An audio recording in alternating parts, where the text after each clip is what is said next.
Have you ever wondered what you would give up for the person you love, your job, your home? What about an entire empire? Today, we re-diving into one of the most scandalous and romantic royal stories of all time, the tale of King Edward VIII, the man who gave up the throne for love. It's 1936. The British Empire spans the globe, and a new king, Edward VIII, has just ascended the throne. He's handsome, popular, and the future of the monarchy seems bright. But Edward has a secret, one that will soon shake the nation to its very core. He is deeply in love with a woman named Wallis Simpson. Now, who was Wallis Simpson? She wasn't royalty, she wasn't even British. She was an American socialite, and here's the real kicker. She was divorced. Not just once, but she was in the process of her second divorce. In the deeply conservative 1930s, this was an absolute scandal. The King of England, who is also the head of the Church of England, could not marry a divorcee. The very idea was unthinkable to the establishment. The government, led by Prime Minister Stanley Baldwin, made it crystal clear. If Edward married Wallis, the government would resign, triggering a constitutional crisis. The royal family, including his mother, Queen Mary, and his brother Bertie, the future King George VI, were horrified. They pleaded with him to end the relationship, to choose his duty over his heart. The British press, under a gentleman's agreement, initially kept the affair under wraps, but the international media was having a field day. The world was watching, holding its breath. Edward was faced with an impossible choice. On one hand, he had a sacred duty to his country, a birthright he was born to fulfill.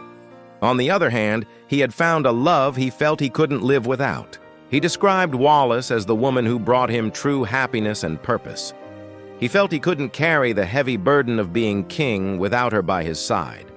Imagine the pressure, the weight of an empire on your shoulders, the eyes of the world upon you, and your family and government telling you that your personal happiness is a threat to the stability of the nation. For months, secret negotiations took place behind palace walls. Could a compromise be found? One idea was a morganatic marriage, where Wallis would become Edward's wife, but not the queen, and any children they had would not be in the line of succession. But this too was rejected by the government. The choice was stark, the throne or the woman he loved. Finally, on December 10, 1936, after just 326 days on the throne, one of the shortest reigns in British history, Edward made his decision. He signed the instrument of abdication. The next evening, he addressed the nation and the world in a now famous radio broadcast. His words echoed across the globe. "I have found it impossible to carry the heavy burden of responsibility and to discharge my duties as king as I would wish to do without the help and support of the woman I love." It was a moment of unprecedented royal vulnerability. A king choosing personal love over public duty.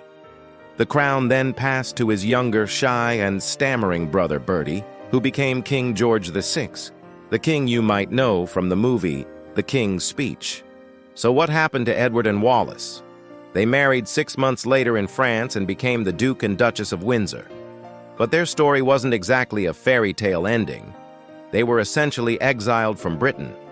The royal family, particularly Queen Elizabeth, the Queen Mother, never truly forgave them.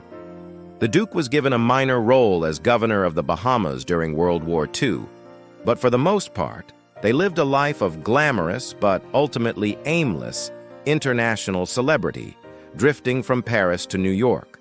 Was it a grand romance or a dereliction of duty?